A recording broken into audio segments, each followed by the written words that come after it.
Maswerteng hapon po mga ka-STL. Narito na po ang resulta ng STL Pangasinan para sa araw na to, 2nd draw, December 27, 2024. Araw ng Biyernes. Naway ang mga natayan nyo pong mga numero kanina ay manalo nawa ngayong hapong ito, 5 PM. Kaya kunin nyo na po yung mga tickets. Narito na po ang resulta.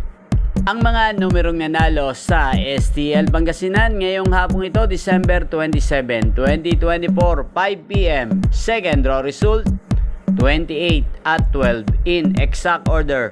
Sa lahat po ng tumaya kanina sa STL Pangasinan para second draw ng 28 at 12, congrats po sa inyo. Panalo po kayo. Again, 28 at 12. At ngayong hapong ito sa STL Pangasinan, atin pong i-shoutout ang palaging nanonood ng aking mga videos sa YouTube. Shoutout po natin si Ate Angela.